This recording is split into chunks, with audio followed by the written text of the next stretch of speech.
अस्सलाम वालेकुम नाज़रीन, प्रोग्राम न्यूज़ीलैंड के साथ मैं हूं आपका मेज़बान मुताहिर जलीस खान। नाज़रीन, आज बात करेंगे सबसे पहले मईशत के हवाले से। पाकिस्तान की मईशत किस डगर पे खड़ी है। खान साहब ने अब कहा है कि आने वाला बजट आवाम के लिए और गरीब आवाम के लिए काफ़ी अच्छा रखेंगे। उसमें टैक्स इस्लाहात कुछ देखी जा रही हैं और टैक्स बढ़ाए नहीं जाएंगे, वही रखे जाएंगे, उसमें कुछ इजाफा नहीं होगा।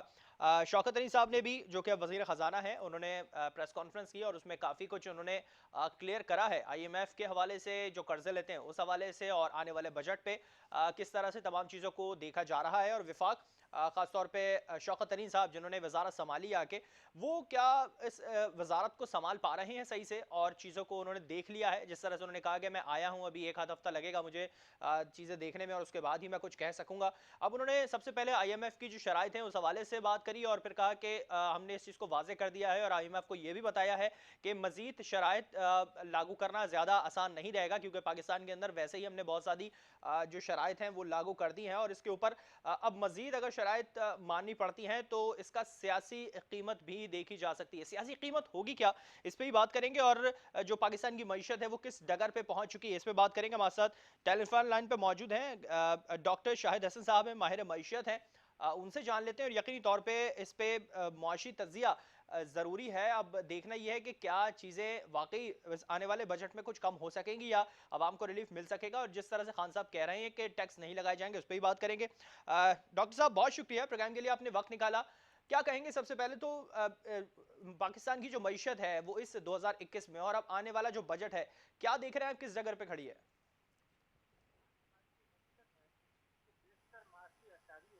इससे ज्यादा खराब है जो इस हुकूमत को 2018 में जिससे मिली। इस तरह नमो आपको पता है कि 5.5% जिससे मिली थी और ये 3 साल इस हुकूमत के हो रहे हैं। इसमें औसत जो शरह नमो है वो सिर्फ 1% है, 1%। ये करीब हो। दूसरे में 2018 में जो पिछली हुकूमत का आखिरी साल था, हम मजमूई बैरूनी सरमायाकारी आई थी $5 अरब एक साल में। इस हुकूमत में 3 साल में तकरीबन बैरूनी मजबूरी सरमायाकारी आई है वो सिर्फ $3 अरब है, यानी $11 अरब का झटका बैरूनी सरमायाकारी में लग गया। और जिसकी आप तशवीश का इजहार कर रहे हैं वो है अफराद। इनको जो अफराद पिछले 3 साल का था, इनके आने से पहले वो 4.1% था, इसके दौर में बढ़ा। लेकिन पैंडेमिक की वजह से असल अफराद कम हुआ था और जनवरी 20 में ये सिर्फ 5.7% था, मुनासिब था। फिर हुकूमत ने बिजली के दाम बढ़ा दिए, उसके बाद जफीर अंदोजी शुरू हो गई, मुनाफाखोरी भी शुरू हो गई।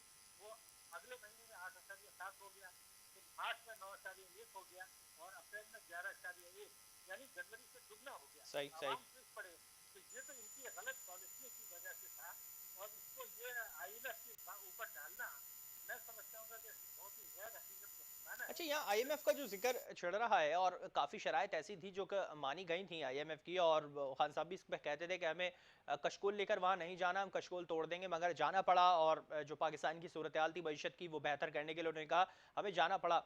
आप क्या समझते हैं अब आने वाले वक्त में मजीद IMF के पास जाना पड़ सकता है? उनकी जो शराइत मजीद सख्त शराइत थी, जो तरीन साहब ने भी कहा है कि अब यकीनी तौर पर अगर वो शराइत रखी जाए तो उसकी सियासी कीमत भी है, तो क्या आप समझते हैं उसकी वाकई सियासी कीमत अदा की जा सकेगी?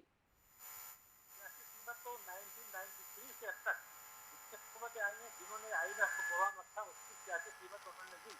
पहले मैं ये वाजे कर दूं कि IMF ने कोई नई शर्त नहीं रखी है।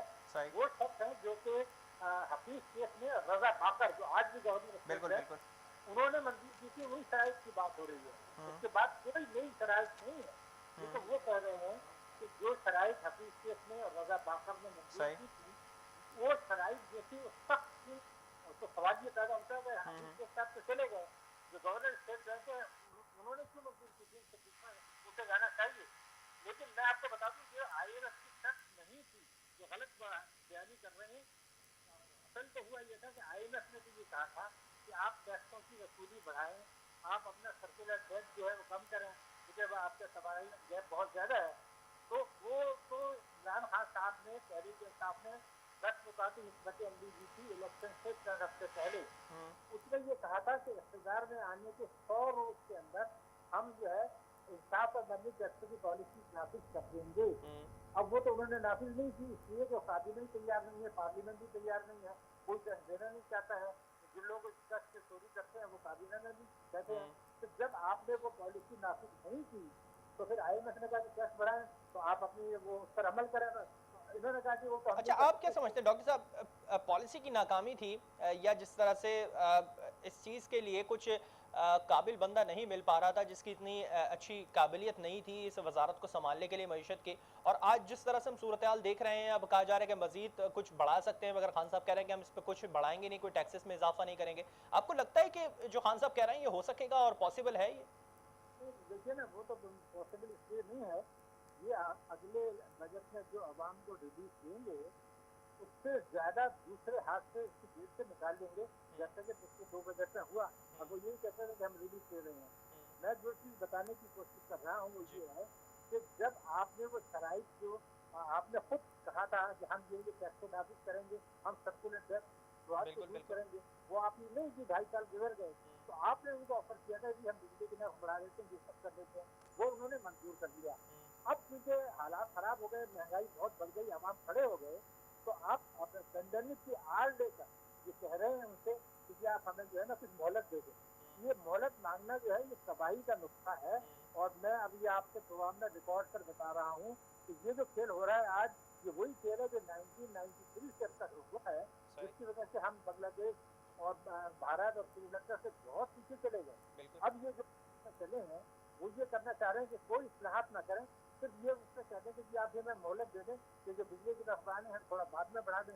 तो ये वो चीज़ है जिसकी वजह से अगर हुकूमत को चैलेंज करना चाहे तो कर दे। तो सही। 2075 2075 तक सही। हमारी जो फीसद आमदनी होगी वो कोई सी भी बीमारी से बहुत पीछे होगी। तो सही। ये जो चीज़ आप कर रहे हैं ये मेरे ख्याल से तबाही का नुस्खा है। वो यही है कि आप आवाम पर बोझ डालते चले गए और उसके लिए मोहलत मांगते अच्छा, चले यही गए, चीज आईएमएफ यही से चीज कर्जा आज लें। तरीन साहब ने भी कहा है कि हम आईएमएफ के प्रोग्राम से बाहर नहीं जा सकते। आप क्या समझते हैं आने वाले वक्त में ये आईएमएफ का प्रोग्राम जो मजीद कड़ी शराइत के ऊपर लागू किया जा रहा है, ज्यादातर सेक्टर्स कौन से मुतासर हो सकते हैं, आपको क्या लग रहा है? तो ये जो इनकी शराइत है उसकी वजह से नंबर 1 शराइ नमूद कुछ होती है, ये बिल्कुल पक्की बात। बिल्कुल। जैसे मैंने बताया कि 3 साल की जो औसत है हुकूमत की वो एक जगह। तो आईएमएफ का जो प्रोग्राम है उसका नाम होता है स्टेबलाइजेशन, यानी आप मईशत को पहले मुस्तहकम करें, बिल्कुल। तरक्की बाद में देखी जाएगी, वो फिर बाद में कभी आता नहीं है। तो ये जो कुछ कर रहे हैं ये वही है जो 1993 से अब तक हमने किया है। और ये ठीक। मईशत के लिए तबाहकुन इसलिए है कि जब आपकी टैक्स की आमदनी आप बढ़ाना नहीं चाहते, बैरूनी सरमायाकारी आपकी गिर रही है और बरामदात हमारी बढ़ रही है, उससे तस्कीलात बढ़ रही हैं, तो रेमिटेंस से तो जॉब नहीं मिला करता ना। तो ये तो हमें सोचना पड़ेगा कि जो इंतखाबी मंशूर था, और ये इंतखाबी मंशूर इनका वही था जो पीपल्स पार्टी का भी था और जो पीएनआरएम का भी था, वो भी यही कहते थे कि हर किस्म की आमदनी पर टैक्स लगेगा। वो चीजें आप नहीं लगा रहे हैं। और आपको याद होगा कि वज़ीर आज़म ने कहा था कि मैं 8,000 अरब रुपया टैक्स इकट्ठा करके दिखाऊंगा। बिल्कुल बिल्कुल। अब आप कहते हैं कि 5,500 का जो हदफ था वो गलत था। अगर वो गलत था तो फिर 8,000 का हदफ क्या था? हमारा टैक्स जीडीपी रेशो गिर गया है, इसको चीज को समझना होगा। ये हम आपसे खेल रहे हैं असल में कि बरामदात बढ़ाने के बजाय रेमिटेंसेस का गुजारा कर रहे हैं। और तो ये चीज मईशत के लिए तबाहकुन होती है। पहले तो ये देखना है कि कम्युनिस्ट की स्कीम लाए थे प्राइम मिनिस्टर इमरान खान, और उसमें कानून बन गया था। कानून है वो कानून ये था कि जो असासे मुल्क के अंदर मौजूद है चोरी के पैसे से, अगर वो डिक्लेयर नहीं किए तो हम उन्हें उसको जब्त कर लेंगे और उस आदमी को जेल भेज देंगे। तो हमने स्कीम बना के दी थी, आप जब्त ना करें न जेल भेजें, उस पर टैक्स ले लें। वो टैक्स लगता था 900 अरब रुपया चोरी के पैसे का। वो इन्होंने ताकतवर के तबकों के दबाव में वो लेने बंद कर दिया। अच्छा, ये बात भी सामने आई डॉक्टर साहब के, खान साहब ने कहा कि तरीन साहब ने भी अपनी प्रेस कॉन्फ्रेंस में कहा कि कोरोना से पहले हम तकरीबन 90% रेवेन्यू इकट्ठा कर रहे थे, और हमारी जो मईशत थी, हमारा जो टैक्स इनकम था वो काफ़ी अच्छा था, मगर कोरोना की वजह से हमारी मईशत को काफ़ी बड़ा झटका लगा, काफ़ी नुकसान हुआ, और यकीनी तौर पे पूरी दुनिया में भी ऐसा ही है। तो क्या आपको लगता है वाकई हमारे कोरोना से पहले ये मईशत, हमारी माशी अशारिये बहुत अच्छे थे, और कोरोना के आने के बाद यकीनी तौर पे तो डैमेज हुए ही है, और आने वाले वक्त में या इस आने वाले आइंदा के बजट में आप समझते हैं कि मजीद झटके लग सकते हैं मईशत को? पहली चीज तो ये कि फरवरी 2020 कोरोना मार्च में आया, फरवरी 2025 की जो रिपोर्टें आप देख लें उस वक्त हमारे 72 मासी अशारिये उससे खराब थे तो इनको वैक्सीन मिले थे। तो ये कितना बिल्कुल गलत है। ये 5,550 अरब रुपए का जो हदफ था वो कोरोना से पहले का था। उसमें तो 1600 अरब रुपए की आपकी शॉर्टफॉल आ गई। तो मैं सिर्फ याद हो 1.9% की ग्रोथ रेट हुई थी 2019 में, उसमें तो कोरोना नहीं था। तो फरवरी 2020 में मैं आपको रिकॉर्ड पर बता रहा हूँ, कोरोना से पहले हमारे बेशतर माशी एशारिये खराब थे। तो ये कहना कि कोरोना की वजह से तबाही आ गई, ये गलत बयानी है। आप ये तस्लीम कर लें, फरवरी तक 2020 तक हमारी चीजें खराब थी। अब ये तो जैसे लॉटरी निकल आती है कोरोना, तो कोरोना से तो अफराधी घर पाकिस्तान में कम हुआ था। 1.4 अरब डॉलर IMF ने हमको मजीद कर्जा दिए, G20 ममालिक ने हमको मजीद मोहलत दी कि आप कर्जा बाद में दे दें, तो हमको तो बहुत ज्यादा पैसा मिल गया। और 7 अरब डॉलर एडिशनल तरसीलात आ गई पाकिस्तान। वो क्यों आई? इसलिए कि जो समंदरबाज पाकिस्तानी बाहर से यहाँ आते थे, वो $10,000 फीस तक लाते थे। अब चूंकि ट्रैवलिंग नहीं हो रही, तो बैंक के जरिए भेज रहे हैं। तो एक्चुअली तो हमें इससे बहुत ज्यादा फायदे पहुंचे हैं। अब ये तमाम नाकामियों को कोरोना के खाते में डालना, ये मेरे ख्याल है हकाइक के खिलाफ है, और ये चीज बातें इनकी सही नहीं है। ये सारी चीजें दीपापोती की बातें हैं। मतलब अभी जो है वो ये कह रहे हैं कि इन्होंने परसों कहा था, अगर आपको शौकत करीम ने, कि जो सर सूद बढ़ाया था वो बहुत बड़ी गलती थी। अब वो चीजें वो बढ़ाया था, किसने आपको भी बताया, मुझे भी पता है। अच्छा, वो बढ़ाया था, कम करने, हाँ बढ़ाया था, उन्होंने कहा था कि हमने बढ़ाया, लेकिन उसको कम करने के लिए नहीं उन्होंने कहा मैं कि तो हम कुछ कर रहे हैं, कुछ मैं बेहतर कुछ करने और की बात कर कोशिश। रहा हूँ, आप मेरी बात समझ लीजिए। जी जी, ये वो जो बढ़ाया था 13 25 और 8 था, वो रजा बाकर ने रखा था, सही इससे सही, हकीक शेख का ताल्लुक ही नहीं था। तो अब ये जब पता चला कि हकीक शेख का नहीं था, रजा बाकर का था, तो आज ये बोल कर गए। सवाल ये कि वो जो सर सूद बढ़ाई थी और जो रुपये गिराया था, उससे 6,000 अरब रुपए का नुकसान हुआ था। सही। वो आज ये गोल कर गए, क्योंकि ये मौजूदा गवर्नर के ऊपर पड़ रहा था। तो ये सारी दीपापोती की चीजें हैं, ये हकीकत से दूर है मेरे ख्याल से। अच्छा, मैं ये जानने की कोशिश कर रहा था कि जिस तरह से कहा गया कि हम अपने रुपए की कदर को बढ़ाएंगे, तरीन साहब ने भी कहा, खान साहब भी शुरू से कहते आ रहे हैं, हम रुपए की कदर को बढ़ाएंगे और डॉलर को मुस्तहकम करने की कोशिश करेंगे। आपको लगता है कि इंपोर्ट कम करके एक्सपोर्ट ज़्यादा कर दी जाए हमारी, और इन चीज़ों को बेहतर कर सकें, तो हम रुपए की कदर को बढ़ा सकते हैं, जिस तरह से खान साहब का विजन था? और आने वाले बजट में उन्होंने कहा कि हम डॉलर को मुस्तहकम करते हुए दिखाई देंगे, रुपए की कदर को बढ़ाते हुए दिखाई देंगे। क्या ये पॉसिबल है इस वक्त मौजूदा सूरत हाल के अंदर? देखिए, मैं आपको एक बात बताऊं, हम्म, ये जो आपका जुलाई से लेकर अप्रैल तक का पीरियड आया है, बिल्कुल। इसमें हमारा इंपोर्ट $7 अरब बढ़ गई है, $7 बिलियन, बिल्कुल। और एक्सपोर्ट बढ़ी है $2 अरब। यानी तजारती सिपारा जो है वो $5 अरब बढ़ गया है। बिल्कुल। तो इससे कहना कि रुपए की कदर को हम मजबूत करेंगे, ये नामुमकिन है। बिल्कुल। इन हालात में जो पॉलिसियां आज इनकी हैं, जिस तरह ये बजट बन रहा है, तो कहना कि हम रुपए को, मैं तो इसलिए आपको कह रहा हूँ कि ये तो करंट अकाउंट डेफिसिट जो ये शोर कर रहे थे, फाजिल हो गया, ये मंथली हो गया है ऑलरेडी। ये आप जून में देखेंगे मंथली हो जाएगा। तो ये बात सही नहीं है, और अगले साल का करंट अकाउंट डेफिसिट बहुत ज्यादा बढ़ने वाला है।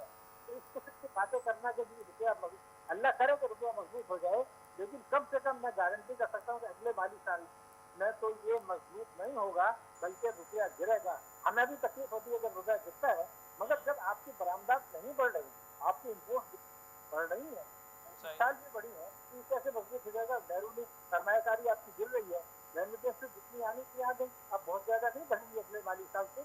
ये वो चीजें हैं जो हमें सामने रखकर हकीकत तब्दील से काम लेना होगा। अगर आपको याद हो तो अब से कुछ महीने पहले तो प्राइम मिनिस्टर कह रहे कि हमारी मीशत बहाल हो गई। तो अगर आपकी मीशत बहाल हो गई तो IMF के प्रॉब्लम से आप निकल क्यों नहीं आते? आप लोग इसका शराइत मान क्यों रहे? ये चीजें हैं, इनको सामना करने की। अच्छा, ये शराइत मानने की अगर बात है डॉक्टर साहब, मैं इस पे जानना चाहूँगा, आने वाले बजट में हम समझ सकते हैं कि, या आप क्या समझते हैं इस पे, कि आने वाले बजट में बगैर IMF की शराइत के ऊपर हम बजट बना सकते हैं, या तरीन साहब IMF को मना सकता है कि हम मजीद शराइत नहीं लागू कर रहे हैं या नए टैक्सेस नहीं लगा रहे हैं और अपना बजट बना रहे हैं? क्या शौकत अली साहब मना सकते हैं इस चीज़ के ऊपर, या अगर मनाते हैं तो किन शराइत के ऊपर मनाना चाहिए? आप क्या समझते हैं? जो शराइत हमने उनसे मोहलत मांगी थी, प्राइम मिनिस्टर साहब ने उनके MD से बात की थी IMF के साथ, वो ऑलरेडी ये तय हो गया कि शराइत वही रहेंगी, कुछ वो हमें मोहलत दे देंगे। तो वो मोहलत देने का मतलब ये कि जो आपकी प्रॉब्लम्स हैं उनको आप रेफर कर रहे हैं, तो ये समझना कि IMF का जो है वो अपनी शराइत वापस ले लेगा, ये सही नहीं है। हमने हाईएस्ट लेवल का खुद प्राइम मिनिस्टर ने रिक्वेस्ट की है, डॉक्टर सलीम साहब कुछ नहीं कर रहे हैं, वो ऑलरेडी तय हो चुका है, और IMF ने कहा है कि हम आपको मोहलत देंगे, क्योंकि पेंडेमिक आ गया, उनकी जेब से कुछ नहीं जाता। आपको याद होगा कि PML के दौर में उन्होंने 12 आपको वीजा दिए थे, वो तो उनकी जेब से तो कुछ नहीं जाता। आप आपकी मीशत अगर खराब होती है तो वो तो खुश होते हैं, इसलिए कि अमेरिका चाहता ही यही है कि जौहरी पाकिस्तान को अपने बच्चे हैं। तो इससे शराइत में नरमी देना कोई कारनामा नहीं है। अब पिछली हुकूमत ने 12 दफे दिया था, जिसके बाद बहरान आ गया था। इसी रास्ते पे अगर चलना चाहते हैं तो ये मेरे ख्याल से जो है ना आग से चलने वाली बात है। अच्छा, मैं आखिर में जानना चाहूँगा, जिस तरह से अगर मौजूदा जो पॉलिसीज़ हैं, माशी पॉलिसीज़ जो है हुकूमत की, आप क्या समझते हैं इसमें कोई चेंजेस करनी चाहिए, और किस चीज़ को या किस ऐसे सेक्टर को परवान चढ़ाना चाहिए जिससे हमारी जो मईशत है, हमारा जो एक्सपोर्ट है वो ज़्यादा अच्छा बढ़ सके, इम्पोर्ट को हम कुछ कंट्रोल कर सकें? तो आपको लगता है कि कोई चेंजेस होनी चाहिए इसमें? देखिए बुनियादी चेंजेस मैं तो कहता हूँ कुछ नहीं करने की जरूरत है। दो नुकात जो थे उनके 10 नुकात इस मतलब जो इलेक्शन से पहले थी, उसमें ये था कि हर किस्म की आमदनी पर टैक्स होगा। तो जब हर किस्म की आप आमदनी पर टैक्स लगाएंगे तो जीएसटी जो इसका 17% है वो 7% पर आ जाएगा। पेट्रोलियम लेवी खत्म हो जाएगा, तो पेट्रोल की कीमतें 25 रुपए फी लीटर गिरेंगी, आमदनी आपकी बढ़ जाएगी, महंगाई कम होगी तो बरामदात बढ़ेगी। अगर आप तवानाई के शोबे में और टैक्सों के शोबे में ये अपने वायदों पर अमल नहीं करते तो आप लाख कोशिशें कर लें, पाकिस्तान की मंशत कभी बेहतर नहीं होगी।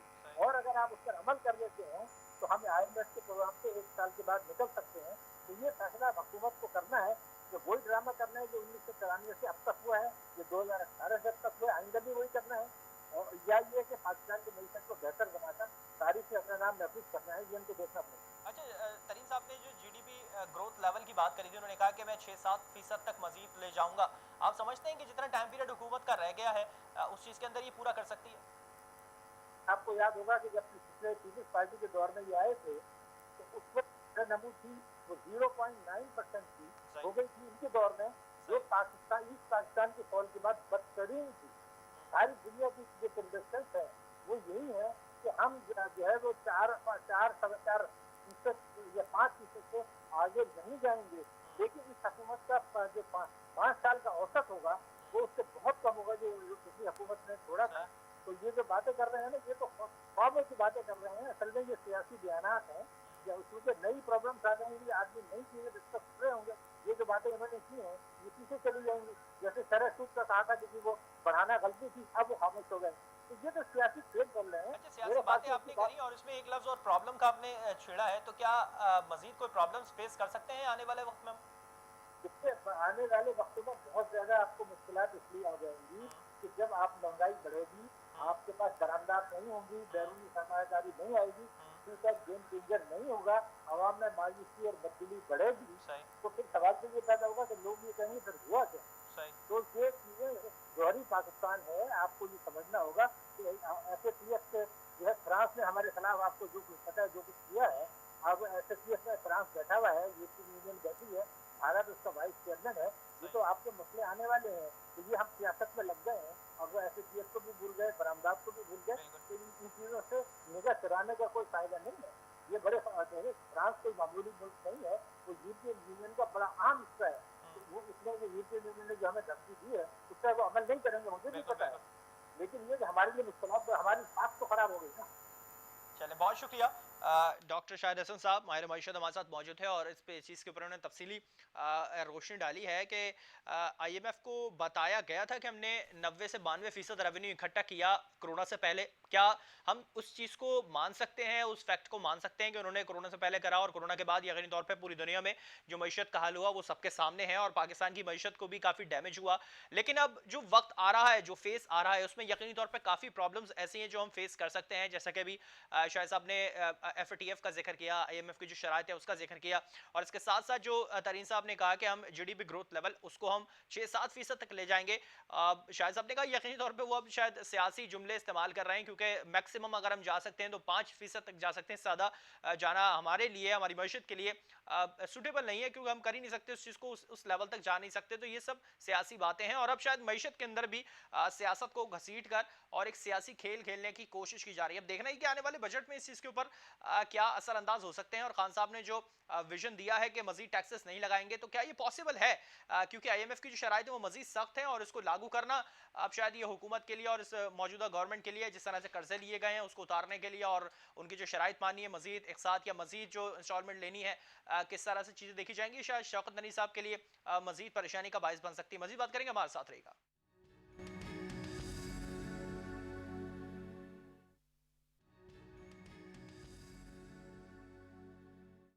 बैक नाज़रीन। ब्रेक से पहले बात हो रही थी मईशत के ऊपर और जो आईएमएफ की शराइत हैं उसको किस तरह से लागू किया जा रहा है। इसके साथ साथ अब जो शायद पाकिस्तान की सियासत किसी और पहराए पे जाती हुई दिखाई दे रही है।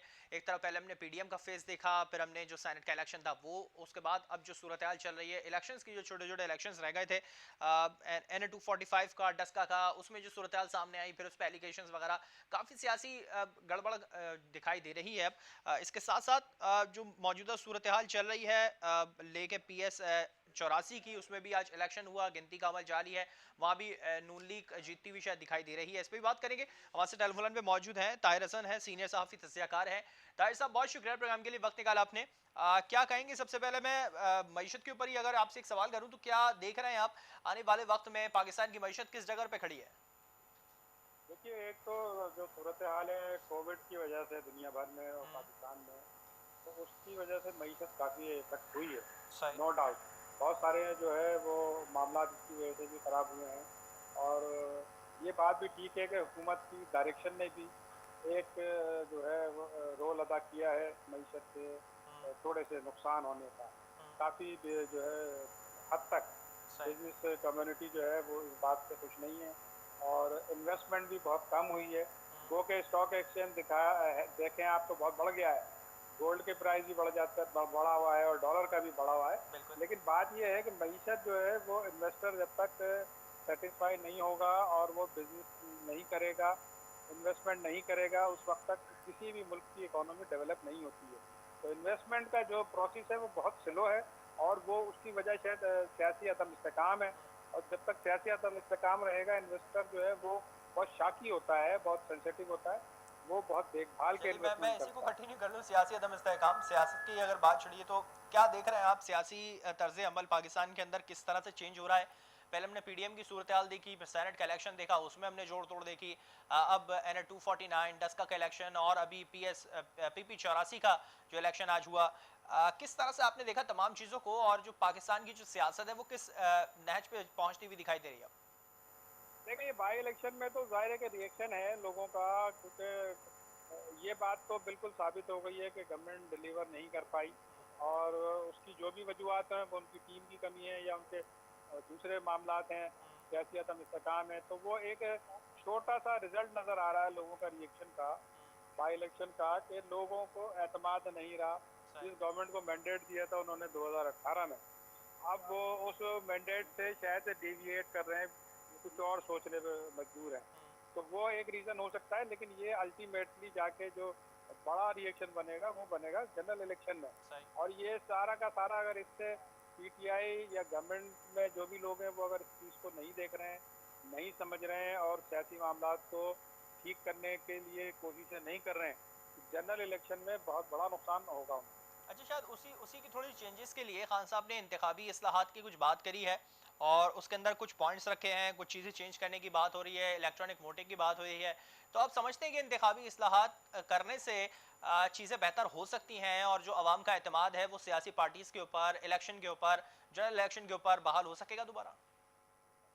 देखिए, मैं कोई तकरीबन 15-20 से ज़्यादा इलेक्शन कवर कर चुका हूँ, सही। और हर इलेक्शन में एक नया मेथड आता है इलेक्शन के फ्रॉड का और रिगिंग का और दूसरे मामला का। तो आप कितने भी रूल्स बना लें, जितने भी इस्लाहत ले आएँ, आज भी जो कवानीन मौजूद हैं वो काफ़ी हैं। अगर नीयत ठीक हो और सियासी मामलात में सिर्फ सियासी लोगों को ही फैसले करने देने का हक दिया जाए, तो सब कुछ बेहतर हो सकता है। वो अलग बात है कि हम जो है वो अपनी मर्ज़ी और अपनी चॉइस के फैसले करवाना चाहते हैं। हम उस आम आदमी का जो राइट है कि वोट से हुकूमत लाया, वोट से हुकूमत हटाए, वो उस राइट को कोई मानने को तैयार नहीं। आप मुझे बताएं ना कि कौन सी हुकूमत को वोट के राइट से निकालने का हक दिया गया है। हर जो है राइट को कोई और यूज़ करता है। बिल्कुल। वोटर अपनी मर्जी का राइट जो है सिर्फ देता तो है, लेकिन उसका फैसला कोई और करता है। अच्छा, यही सूरत हाल इस दफ़ा भी हमने देखी, NA 249 की भी हमने देखी, और वोटर का जो वोट था वो शायद उससे खिलवाड़ होता हुआ इस दफ़ा फिर दिखाई दिया। कल दोबारा से गिनती होने जा रही है। आप क्या समझते हैं, वोटर के साथ हर दफ़ा मजाक ही हुआ है, हर दफ़ा मसाइल ही गिनवाए जाते हैं, उन मसाइल को बेहतर नहीं किया जाता, और जो मौजूदा इस वक्त महंगाई चल रही है वो भी आवाम के लिए एक बहुत अच्छा तोहफा है, शायद हुकूमत की तरफ से महंगाई बढ़ती जा रही है। तो आप समझते हैं कि आने वाले वक्त में ये तमाम चीज़ें बेहतर हो जाएंगी? देखिए 249 का इलेक्शन प्योरली पानी के क्राइसिस पे था। जिस इलाके में पानी देखने को नहीं है, इस्तेमाल तो दूर की बात है। तो जब पानी वहाँ बड़ा क्राइसिस था तो ये लोकल बॉडीज का इशू था और तमाम सियासी पार्टियों ने बजाय इसके कि लोकल बॉडीज इशू पे अपने आप को जो है वो ठीक करें और मामला को ठीक करें लोगों के, वो लग गए हैं सियासी इशू पे। अब उस सारे मामले पे सिर्फ ये बात हो रही है किसने रिगिंग की, किसने नहीं की और कौन जीता और कौन हारा। आज भी सूरत-ए-हाल जो है वो यही है कि वहाँ पानी देखने को भी नहीं है और ऐसे बेशुमार इस मुल्क में इलाके हैं जहाँ पानी जो है लोगों के लिए नायाब है। वो उनके लिए एक ऐसी जो है वो मुश्किल सूरत-ए-हाल बन गई है। पानी अभी भी नायाब है, मसाइल चूंकि तो मौजूद हैं, हल होने का नाम नहीं ले रहे। बहुत शुक्रिया ताहिर हसन साहब, आपने प्रोग्राम के लिए वक्त निकाला। टाइम बहुत शॉर्ट था और इस पे सवालात और भी काफ़ी सारे थे क्योंकि मसाइल गिनवा के वोट तो ले लिए जाते हैं मगर उन मसाइल को हल नहीं किया जाता, शायद इसीलिए कि अगली दफ़ा जब दोबारा वोट लेना है तो कोई ना कोई मसला तो खड़ा होना चाहिए जिसकी बुनियाद पर हमें वोट मिल सके। और शायद हर जमात ने, इवन के पीपल्स पार्टी जो तकरीबन 12-13 साल से सूबे सिंध में हुकूमत कर रही है, उसने भी इस चीज़ पर गौर नहीं किया। जब यहाँ से 2018 में पीटीआई का नुमाइंदा खड़ा हुआ तो उसने भी इस चीज़ पर गौर नहीं किया और उसके बाद अब जो पीपल्स पार्टी ने इस हल्के से अपना नुमाइंदा जीता और शायद कल दोबारा वोटिंग हो रही है, उसके बाद शायद दोबारा से पीपल्स पार्टी जीतती हुई दिखाई दे। मगर इस मसले को, इस हल्के को बेहतर तरीके से हैंडल करना शायद यहाँ पे खड़े होने वाले नुमाइंदे का ही काम है और आवाम के जो मसाइल हैं वो आला हुकाम तक पहुंचे तो ज्यादा अच्छा है क्योंकि वोटर का जो वोट है वो जाया नहीं होना चाहिए, उसको अच्छे अंदाज में और डिलीवर करना एक वहां के खड़े होने वाले नुमाइंदे का यकीनी तौर पे काम है और उसको तमाम चीजें अच्छे अंदाज में आवाम को डिलीवर करना ज्यादा बेहतर तरीके से उसकी तर्ज सियासत को निखार के सामने लाती है। इसी के साथ प्रोग्राम का वक्त खत्म हुआ है, मुझे और मेरी टीम को दीजिए इजाजत। अल्लाह हाफिज।